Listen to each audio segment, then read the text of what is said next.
dan wakil gubernur. Wacana pemilihan kepala daerah ditunjuk langsung oleh pemerintah pusat maupun DPRD mengemuka saat Harlah PKB ke-27 di Jakarta Pusat pada 23 Juli 2025 lalu.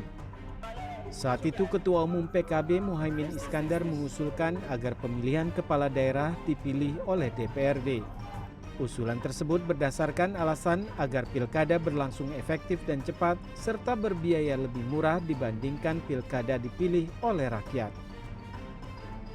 Karena pilkada secara langsung berbiaya tinggi, maka kita ingin sebetulnya dua pola. Pola yang pertama, gubernur sebagai perwakilan pemerintahan pusat ditunjuk oleh pemerintah pusat. Gubernur, tetapi bupati karena dia bukan perwakilan pemerintah pusat, maka bupati dipilih oleh rakyat melalui DPRD. Usulan itu mendapatkan tanggapan dari sejumlah pihak.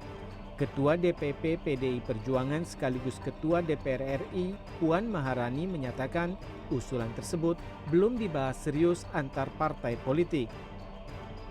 Terkait dengan apa yang disampaikan oleh Caimin, itu masih merupakan wacana. Tentu saja semua partai harus berkumpul, berunding untuk mendiskusikan hal tersebut dan harus dibahas sesuai dengan mekanismenya, karena untuk melakukan hal tersebut kan harus ada mekanisme yang diatur terkait dengan hal tersebut. Sementara Menteri Dalam Negeri Tito Karnavian mengatakan usulan itu tengah dibahas pemerintah. Menurut Tito, usulan tersebut dimungkinkan karena tertuang dalam Undang-Undang 1945 Pasal 18 terkait pengaturan pemilihan kepala daerah secara demokratis. Mendagri juga mendorong pemilihan kepala daerah tak dilakukan secara langsung untuk mencegah biaya mahal dan mencegah konflik di masyarakat. Tapi dengan ada kata-kata demokratis itu tidak harus secara langsung. Dalam teori demokratis itu bisa menggunakan langsung oleh rakyat, bisa juga dipilih oleh perwakilan. Namanya demokrasi perwakilan. DPRD misalnya dipilih oleh rakyat, mereka yang memilih kepala daerah. Itu dimungkinkan dengan pasal itu. Jadi pasal itu tidak menutup hanya pada pemilihan langsung. Pilkada yang dilakukan secara tidak langsung terjadi saat masa Orde Baru atau kepemimpinan Presiden kedua Soeharto.